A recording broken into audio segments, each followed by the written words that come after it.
Thanks, Peter. Thanks you all for being here. At AACU, we talk a lot about the power of the collective in higher education, and we know that regional conferences, regional networks that get built through conferences like this are a huge part of where that power lies. So it's actually really special. It's always great to be at Elon. It's particularly special to be here for this event and to try to engage you a little bit in some of the things that we're talking about at the national level, both regard to teaching and learning and certainly with regard to assessment. So I'm thinking about my role in the day that you have in front of you. And I think my objective this morning is to bother you a little bit. And just a little bit, and I think in a good way. But it is to agitate your thinking as best I can with regard to a few things. And I think the context of that agitation should be a little bit about celebrating what you're already doing. I think we don't do quite enough of that when we have these discussions on our campuses. So I definitely want to take time to celebrate what it is that you're already doing. I hope that there's a moment here where I can challenge you a little bit to think about what you could be doing a little bit better. Challenge you to think about how you might be making certain assumptions about student learning, assumptions about who you are in that space, how we construct that space, and hopefully just a little bit of provocation to encourage you to think about what you're doing and how to enhance some of that work. And then in deference to my hosts, I think my other big objective is just to keep us on time. So I'm really, really going to try to do that. So this title, How to Hit a Moving Target, right? There's kind of the obvious kind of bullseye, right? That we're just gonna hit learning square on and capture everything that's going on. But when I think about this challenge, I actually think about this image. And that's because some years ago, I was sitting at a conference and heard a very smart guy, actually Rich Keeling, talking about the neuroscience of learning. And he made this comment. He said, learning is like contrails in the sky. And thank goodness he went on to explain what a contrail was, because I had no idea at the time what that was. But it's this. It's the cloud that is with a little puff of smoke that is made when planes fly by. And that is because his argument was learning is so sly, so kind of stealth, that we really only recognize that it's happened once it's passed, and we get kind of the after effects of it. And it speaks to the complexity of what we do, speaks to the complexity of how we try to assess that. And I think it's just a bit awe-inspiring of just how rich this thing is that we're manifesting. And then, of course, there's a singular there that I'm going to change in a little bit. Obviously, there's many things happening. So to start our conversation today, I would actually like to challenge this notion. As much sense as it makes, as inspiring as it is, and reminds us how complex this is, I would actually like to challenge that. And that is to ask you, I think we do see it. We have seen it. I would actually like you to think about, just for a moment, times when you have seen the aha moment. With regard to students, when you've been in that setting, when you've seen learning happen. And if you can focus on, we don't have a lot of time. So if you can try to focus on a story. When I think about this, I think of one particular student I had in a summer school class some years ago, who kind of sat very remotely, right, in the back of class, kind of isolated. He had quite, provocatively told us at the start of the class that he was taking the class because it fit into his schedule, and you don't take those things personally. And then on the last day of class, he told me that he had actually started a program, or actually had invited somebody from the domestic violence shelter to come and talk to the University of Iowa football team, something quite separate. It was a gender inequality class, and he had completely internalized some of that material and applied it to his own life as an assistant with the football team. So just one example, I was like, oh, wow, that's amazing. One example of where I saw that connection come together. Would you take a minute just to turn to the person next to you and share that story, and maybe take 2 minutes, just 2 minutes apiece, because I also want to give us another 3 minutes to hear some of those stories. So if you would, just turn to the person next to you and share a story, if you can. I know you have many, but just share a story.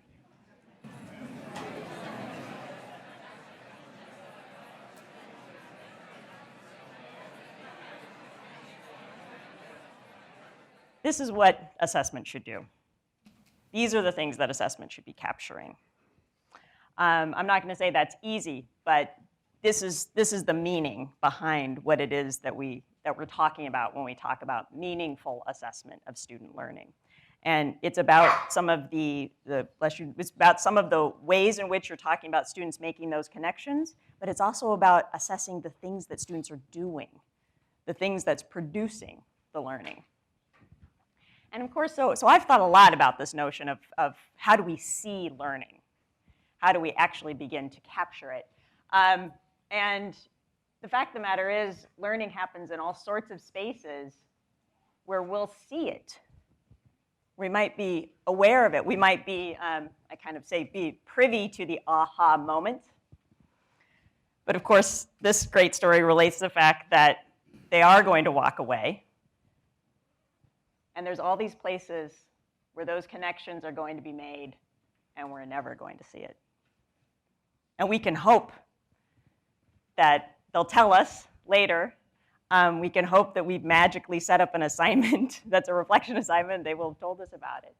But of course, what's so great about talking about the campus context and really thinking about the curriculum and the co-curriculum is capturing learning in multiple kinds of learning spaces, and spaces like these,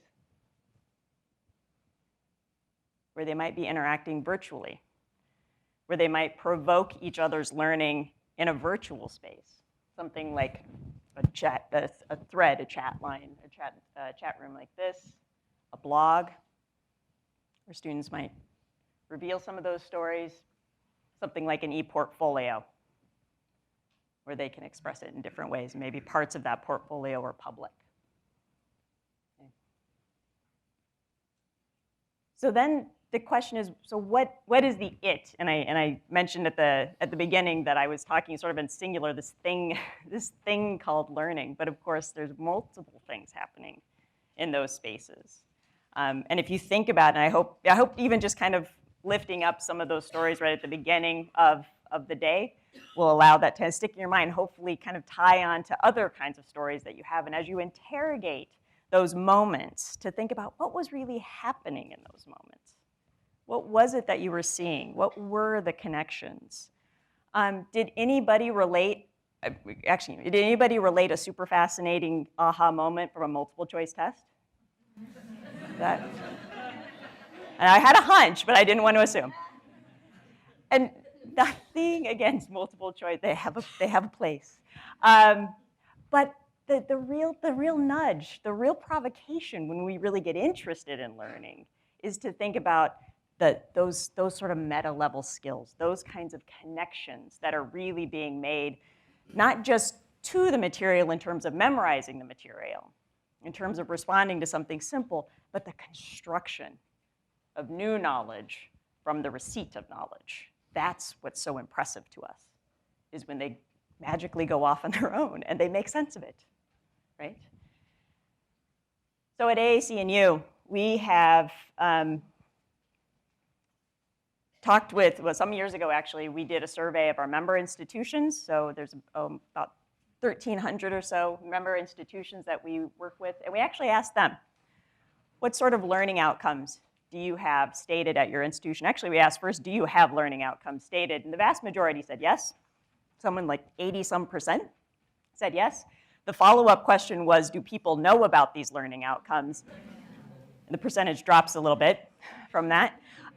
So we have some transparency issues, there's that. But we were encouraged by the fact that many institutions have articulated learning outcomes or some learning goals for the institution. Often these are quite nicely at least begun in mission statements. So those are nice places. But we really saw that that learning outcomes, broad learning outcomes, were encapsulated within sort of 4 broad areas. So there's always sort of this knowledge piece, right? It wouldn't be higher education without knowledge.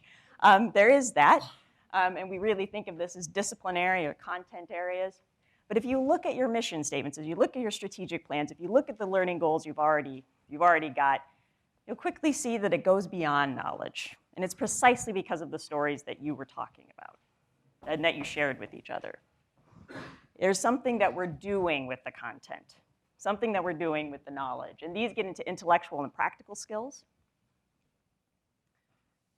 The root of higher education is always about educating informed citizens and educating citizens who could participate and would be leaders for the next world, for the new world. So there's always elements of personal and social responsibility. I've yet to see mission state without some nod to some aspect of personal and social responsibility, whether that's leadership or citizenship, whatever it is. And some articulation here. And then some mention of integrative and applied learning often accompanies that. So these were the kind of at least broad areas that we began to think of. And we never encourage campuses to assess for all of these things. We really think about where's the core here, but at least thinking in broad areas for what's happening with regard to student learning. And here's the reason why. So when we think about the value of a liberal education, the education that frees the mind and the spirit, and with equipping people with the tools to really apply and construct knowledge, is precisely for this reason, as John Dewey said. Dewey's full of great quotes, right? So how are we teaching students how to think, not just what they think or what they've memorized,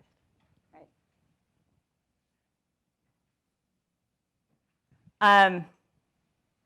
But here's the context, and I apologize for this title. I actually decided if I have a rock band ever, this is what I'm naming it. And I don't know. And so, and I thought, I don't know. I just wanted a C word. I don't know. And so my only provocation for today for you is how do you actually catch a contrail? You're welcome. I do think, though, the point is to think about why is this conversation different? So when I visit campuses and we have these discussions, maybe at our institutes, we run summer institutes on reform of general education and all sorts of stuff. You know, the thing is, you've talked about learning outcomes before, I bet. You've revised general education before, I bet. You've had some of these discussions before. So the question is, why is it new? Why is it new now? What's changing? And I think actually changing pretty rapidly in ways that do put this in a different context.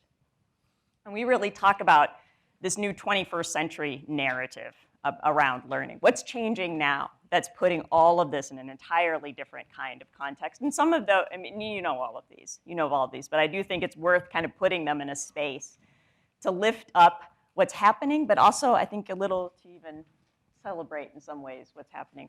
Obviously, we've got a changing economy, right? This is ever more present in what the connection and the value of higher education is, right? An increasingly global world, increasing emphasis on technology, STEM disciplines.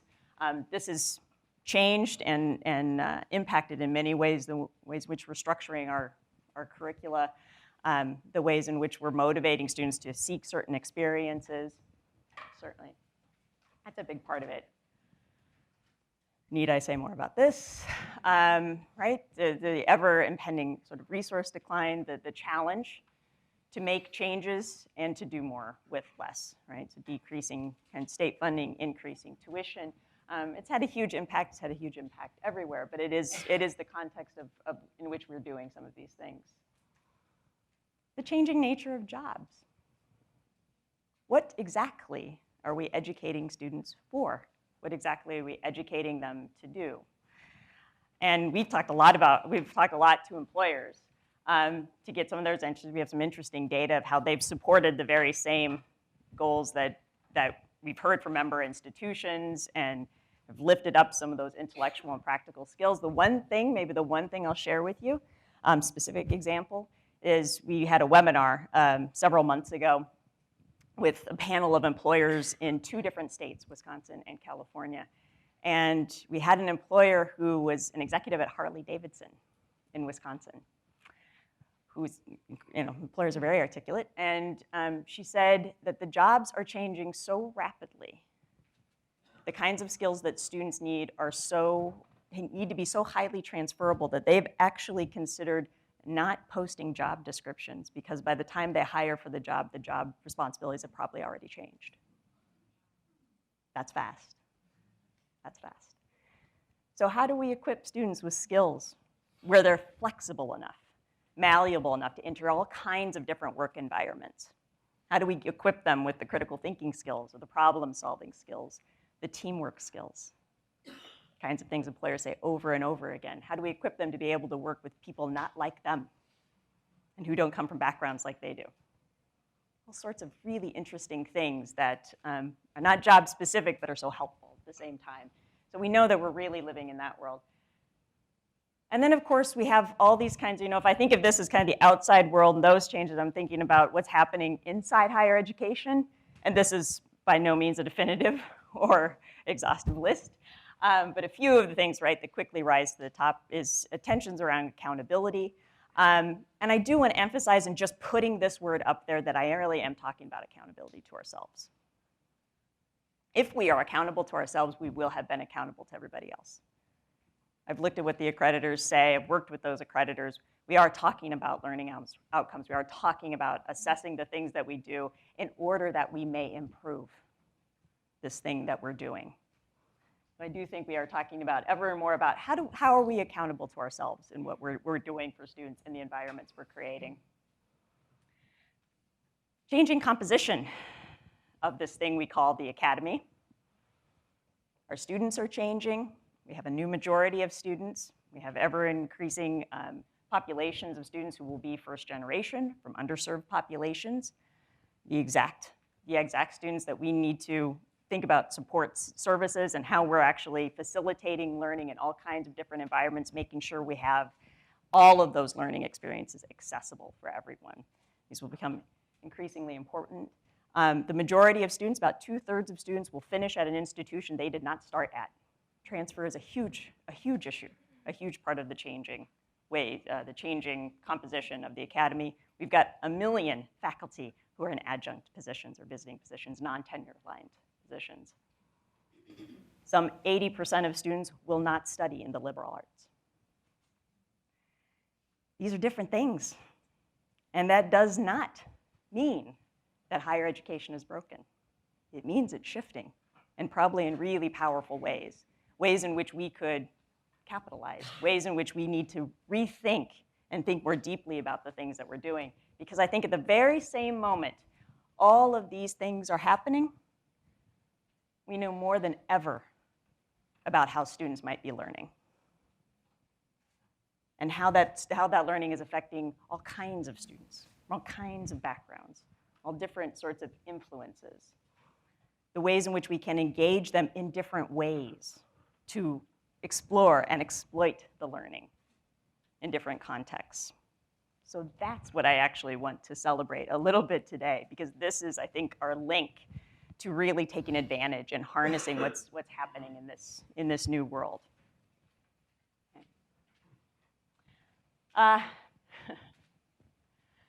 Another great quote. So yeah, I had contrails in my mind, and there's only one kind of thing that makes a contrail like this. So how do we think about same things but in different ways? How do we become innovative with what we do? How do we allow ourselves to take what we know and do the emerald effect? We kick it up a notch, right? And we can through new modes of learning. Now, I want to say a disclaimer. I am not a techie at all. I'm not quite this person, but of course you will have those colleagues of yours who, like, the biggest technological shift they have made in their careers is move from chalk to a whiteboard. And that's, you know, like I'm still a little fascinated by that. I don't know how it wipes clean. I don't know how it does that. That's amazing. Maybe that's just my own curiosity. But I have been engaged in these conversations. I have watched as campuses have explored these tools, thought about the ways that they impact learning. And I am encouraged and passionate and excited about the ways in which these kinds of tools are infused among the other things that we're doing. And more than that, actually, so I want to show you some things. And I want to let you have the same kinds of visuals that I do. Not that, again, it's an expansive or exhaustive list, but I do think it helps to have the visuals there. But then I do want to back up, and I just want to break down a few things, just 3 quick things that would apply to any setting. And that's really captured here, but is really for a much fuller spectrum of how we conceive of learning. So, right, we have, how many of you are using e-portfolios or portfolios on your campus? Maybe not widely, but even in certain pockets. Okay, a few of you. How many of you are using blogs in your classrooms? Something like that. Right on, okay. Anything like wikis? Using those? Okay, okay. YouTube analytics. I'm going to show you an example of what this looks like. Right on. Okay, great, great. Oh, excellent, cool. Any use of social media or so chat rooms, any place interactive. Okay, so of course, just even this language around Web 2.0 is just to make sure I had to make sure I knew what this actually meant. You know, it's like you use things and then stop and like, what is a Web 2.0 tool? But it's really the interactive platform of the internet. So rather than being the kind of one-dimensional kind of interface that it is where you're just, again, sort of passively, right? It's exactly what we're talking about, rather than passively receiving information. It's that it is the tools on the internet in which you actually become interactive. Yes. And so, okay, great. So we have some in-house expertise on some of these things. Excellent. And thinking about, so here's the other part of the nudge. The nudge isn't just to think, well, how do we implement technology? And I made this comment yesterday. I have made it before. Without context, without purpose, without given meaning, those are just pieces of technology. And there's no reason your students should find them particularly helpful without some understanding of why you're using them or how they actually should impact learning at all. So I do assume there comes a framing with some of these things, but I also get excited about this part of the conversation, which is how do we motivate students to produce learning? Dewey also said learning is doing. You couldn't do one without the other. At some point, you have to do something. So what is it that we're asking students to do in the production of their learning, in the demonstration of their learning? So I get excited about the possibility that these tools raise for constructions of learning, for how that might look, how we might see it in new ways. Videos, photographs, art. Is learning art? Of course. Of course. Let me be clear about this. The other part that really excites me about this is that this, I think, is the new challenge for faculty. This is taking your expertise and thinking way more expansively about the ways in which you can ask students to demonstrate their learning in all these different mediums. So some great possibilities. So let me just show you some things, some visuals for those of you that are not familiar, are considering, and I really was just having a conversation I don't know, a week ago or something. I was having a conversation about e-portfolios, and I stopped at some point in the conversation, and it was a conversation with Don Harvard, who's former president of Bates College. And I said, have you seen an e-portfolio? And he said, no. And I thought, oh, yeah.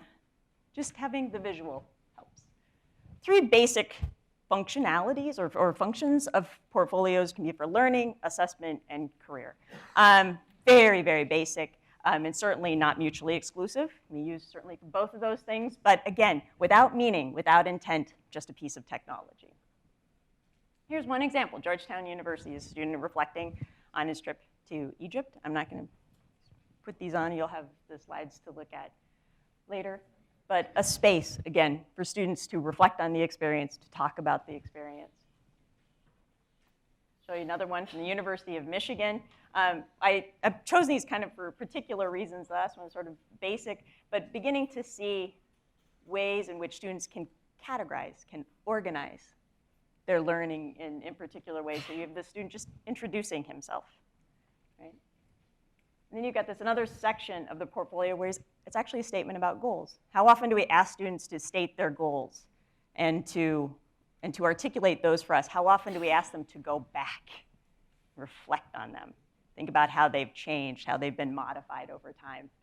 Here's a student actually expressing both of those things, academic and personal, and transition kind of stuff.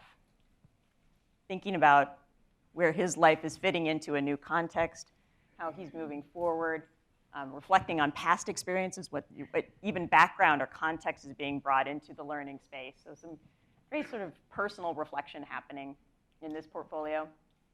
Another one from Portland State University. Portland State's been using portfolios for a long time. I grabbed this one because I wanted you to see an example of how career might look. I had another example from a student, I think it was also Portland State, who the tag up here just said, "Hire me." I thought that was just like too obvious, so I didn't use that one. But I mean, and it was actually a really lovely portfolio. But you know, so you actually could click to resumes.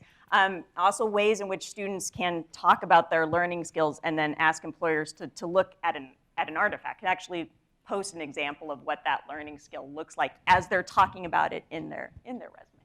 Kind of a neat function there. Another portfolio from LaGuardia Community College, I'd say certainly a national leader in the use of e-portfolios. I just use this one just to kind of show you the embeddedness of multimedia. The ways in which these things can be places where we're putting all sorts of interesting kinds of student work that's not just text-bound, right? I love using art as an example and how students might express, again, different kinds of learning through art or visual depictions of learning. It's interesting how much I've been to campuses and seen visual literacy as a learning outcome. So I think about some of those things and get into an introductory page, but this student's work. Something like digital stories. And I wanted to show you this site from Georgetown University. Randy Bass is a great colleague and has been wonderful in sharing several of these slides with me. And I wanted to lift up some of the good work that Georgetown's doing just around digital storytelling. Something fluid, something public for a student to really express and talk about how they are constructing learning, what that path looks like for them. And thinking about spaces where this is a completely public site.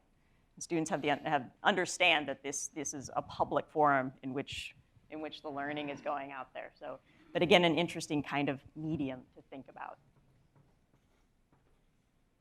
Okay, so I said I said I would show you some things, and I'm going to keep showing you some things. But I said I would break some of these things down to talk about what's happening within the learning that really could happen in any space.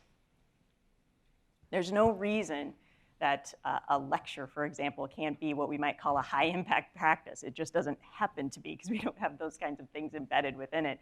But we can think, I think, more creatively and more deeply about the things that we're already doing to maximize the effect. But they certainly go along with the kinds of things that we're doing in these spaces as well.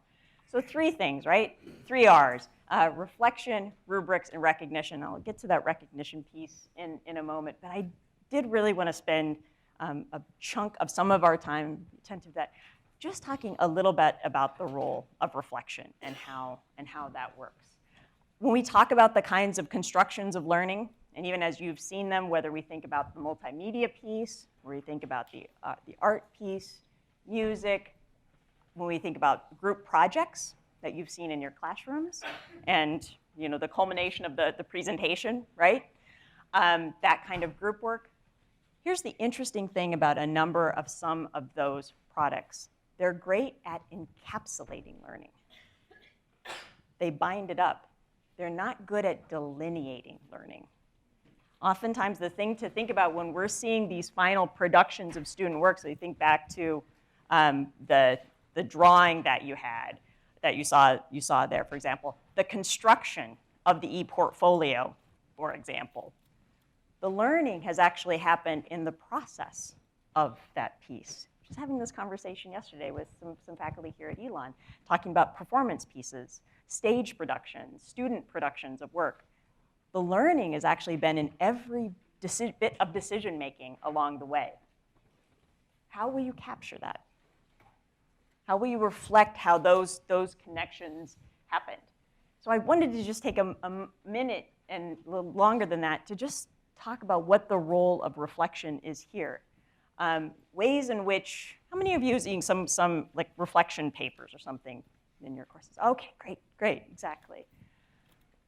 I've done that too, and I thought they were really unsatisfying. I never quite got to the connections that I thought were being made there. I always wanted to try to figure out how to make those better, and I really wish I would have read Carol Rogers' work when I was still in the classroom.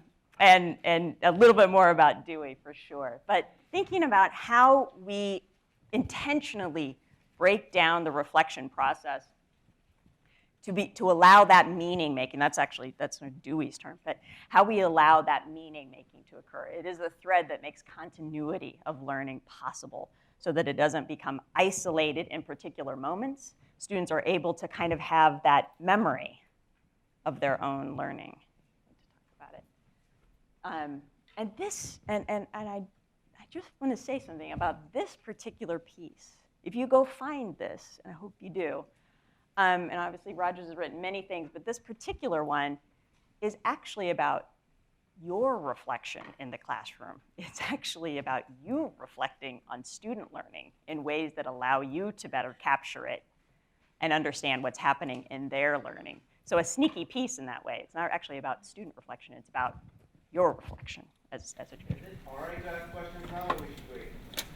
Sure. Just a question on reflection, because I've done this in the past, but there's always this worry when you are observing them, you ask them to do reflection papers, you really want to get into it, it might be intruding in the private life. Right. Whether they're comfortable telling you and how personal can you get. So you cannot make it an essential assignment. I would struggle with that. Like myself. Great. And I ask them to give me what connections they've made. Or that's like I'm intruding into privacy and that's just not right. Yes. Maybe they don't want to share it. So I always struggle with that. I think so too. And I do think that is, and the tension in reflections is how far that reflection goes. Making sure that it stays on task in some ways and stays really relevant to what we're doing. And this is actually where I really like Rogers' work. So I'm going to show you some of her suggestions for how to keep essentially the inquiry process tight and focused. So see if that helps. What I want to show you just quickly is actually examples of reflection, and then we'll talk a little bit about this process of how to get students to a reflective, the depth of a reflective process. Part of this is actually just being respectful of this thing called reflection, and that this too is actually a rather complex process, and something you have to work at, a skill you have to train and acquire and enable students to actually do well. But here's, so I just wanted to show you a few examples of what this looks like. Here's a student reflecting on critical thinking skills. Important nod to language. The student actually knew what critical thinking was, had been given that is something to talk about. They won't do anything you don't ask them to do. They won't. It's not what they're there for. They're not there to read your mind. So that's an important point just in there. So here's just a series of slides. Huge thanks to Randy Bass for these slides. This actually comes from his course at Georgetown University. This is YouTube analytics. I'd never actually seen it before I saw this. I know a couple of you are using YouTube analytics. So it's the ability to actually annotate within YouTube. So we had a group assignment. This is this bioethics course, and right at the point in which they got to this particular place in the course, the whole thing with Obama and the contraception issue and whether government was going to cover healthcare plans were covering contraception. This became the whole media storm. Of course, Georgetown was sort of at the heart of that because the law student there. So they were really talking about this. So they allowed the class to kind of run with this topic and build projects around it. So you had this group of students, Charlie and David, you'll know because their names will come in a second, that really wanted to annotate this speech by Obama and carefully kind of craft it. So you see their kind of embeddedness there, right? At the timer here, this little YouTube clip.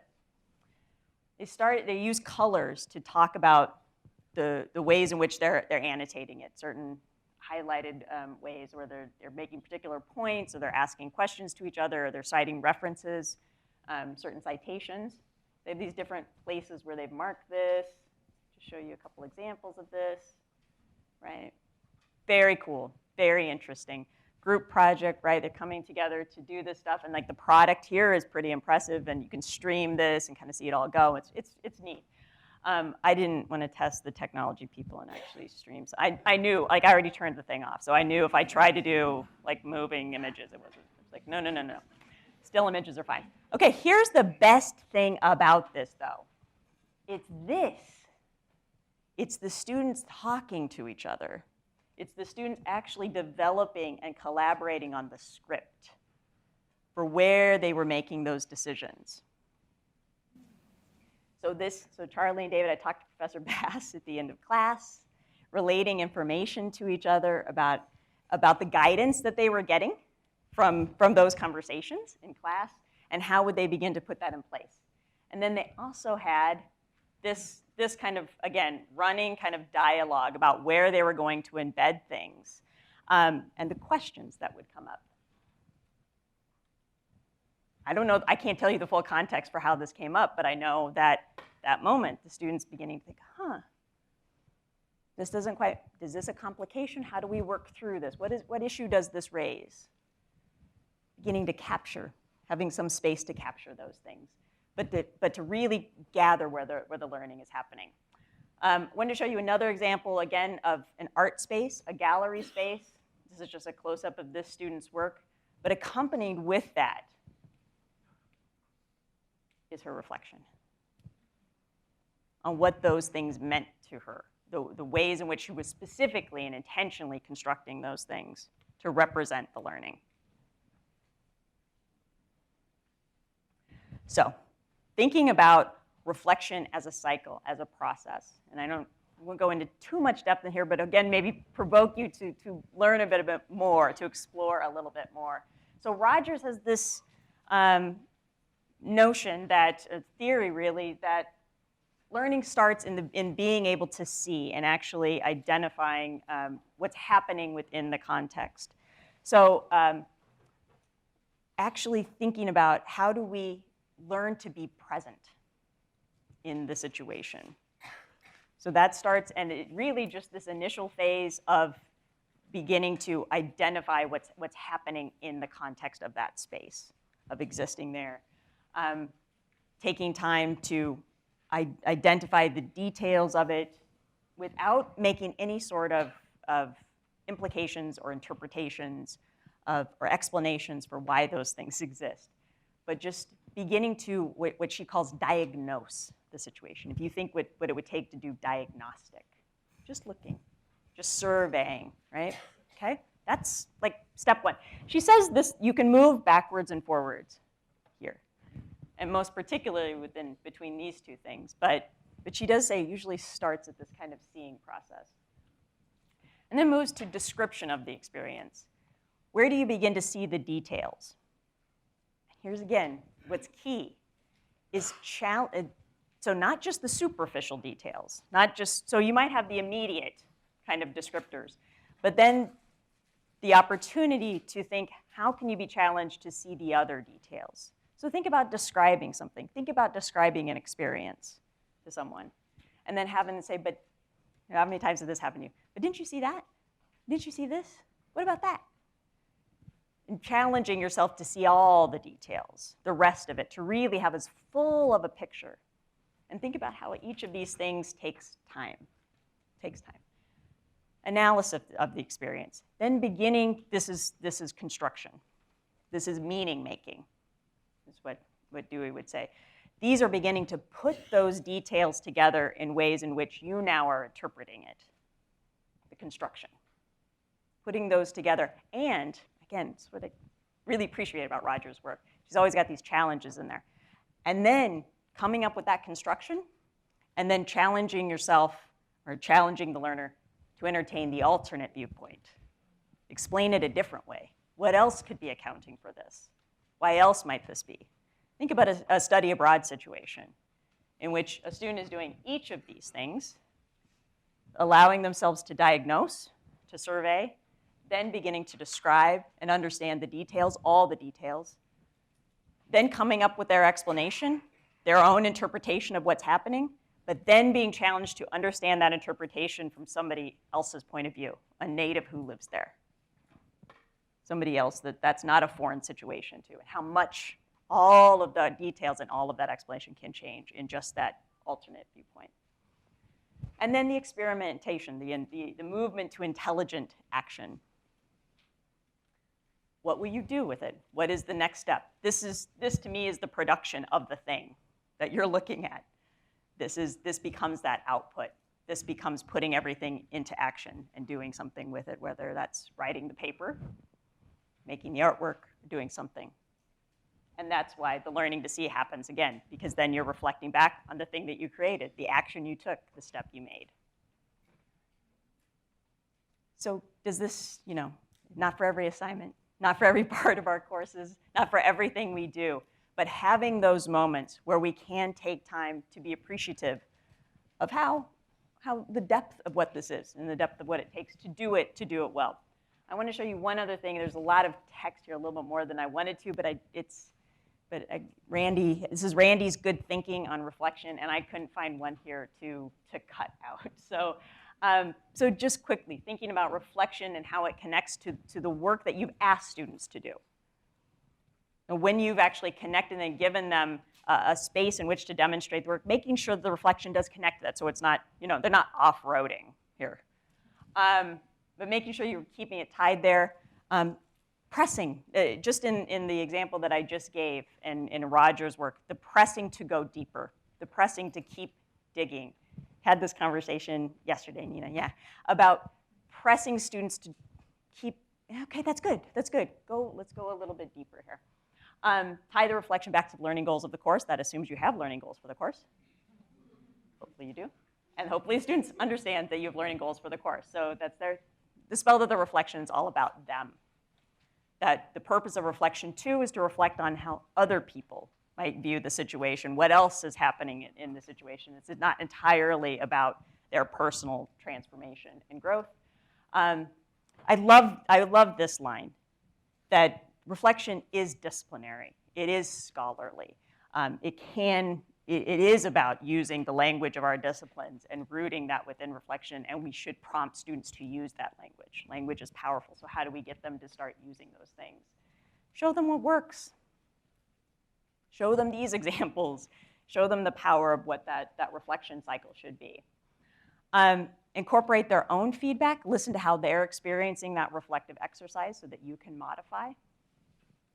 And think about how to engage them more deeply, what's working and not working in those contexts.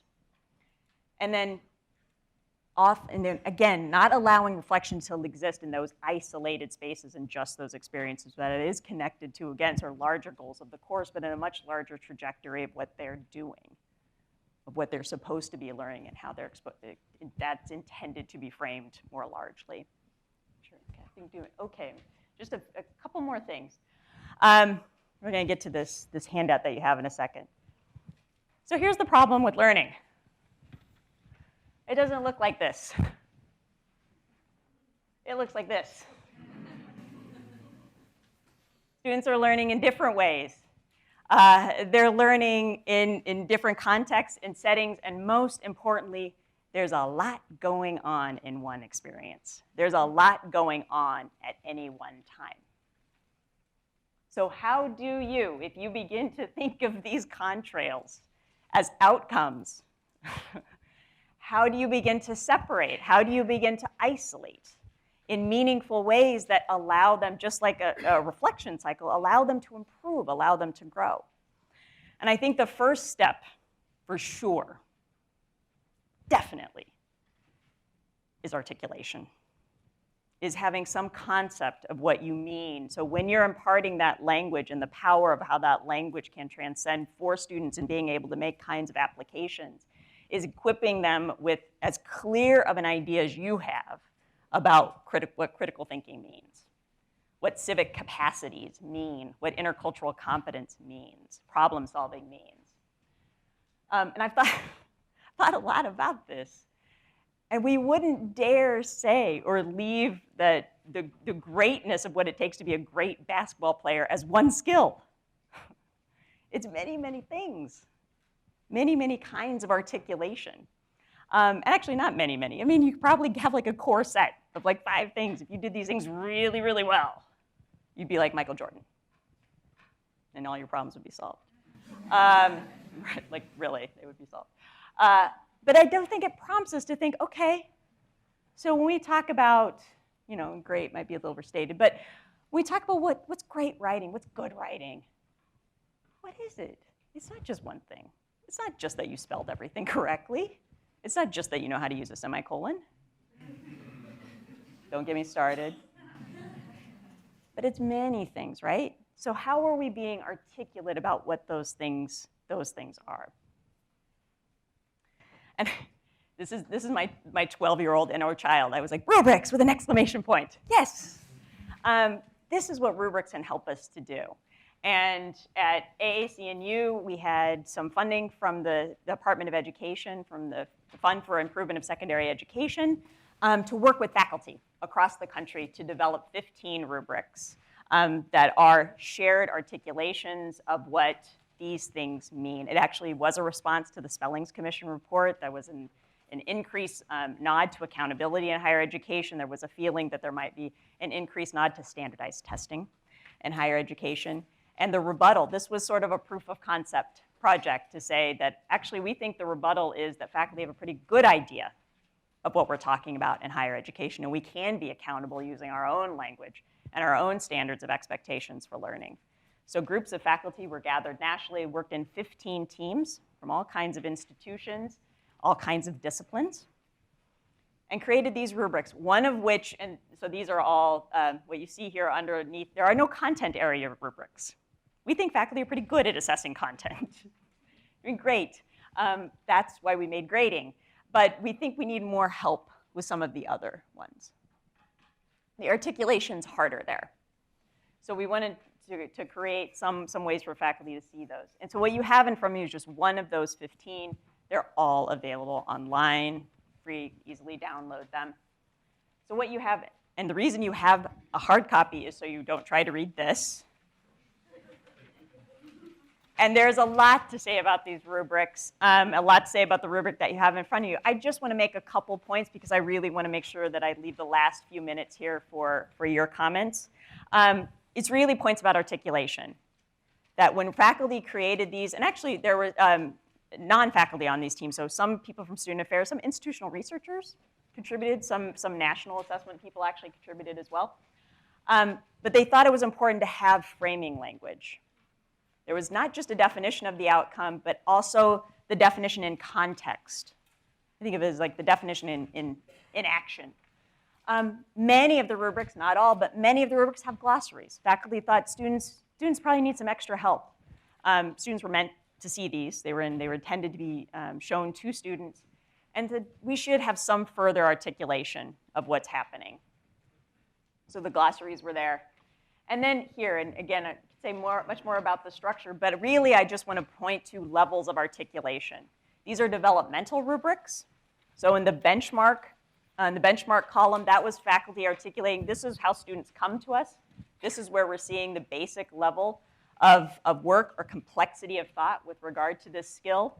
And then we're going to articulate what it means to have higher levels of complexity with this skill. I hope what you're seeing, particularly look at other rubrics, but particularly in this one, is the language is positive. It's not deficit-minded. It's not what our students aren't doing. It's what are they doing? Okay, what's the next level? What could they do more? Think more deeply and more complexly. And really what I wanted get you thinking about and how you might have conversations on your home campus is really with regard to the criteria. This is the articulation of the dimensions of the thing. This is what it is to be a great basketball player. This is what it means. This is what it means to be a good critical thinker. And think about the ways in which those resonate with your own language on campus. Maybe the single most important thing I could say to you is these were all meant to be changed. They were all meant to be remade in your form using your language as a campus. Quickly. Recognition. This is great. Isn't that neat? I didn't know that existed. Neat. Little bike contrails. Like did chalk. It's really neat. Yeah, so how can we put all of this together? How can we think about the power of reflection, the power of articulation, these new modes of learning, to really encourage us to see learning in all different kinds of ways that aren't super high tech. It's like chalk on a wheel. But that does apply to 3 levels, and I think students have responsibility in that.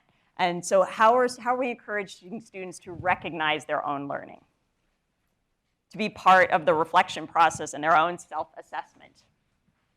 How are we encouraging faculty to use data, not just gather it, actually use it to improve the process so they might see learning in new ways, might poke and prod at themselves and their colleagues to dig a little deeper, and then certainly for institutions to take that wide lens of how the learning is actually being connected. What's happening in general education that should be connecting it through the majors and onward, and also through the co-curriculum as well.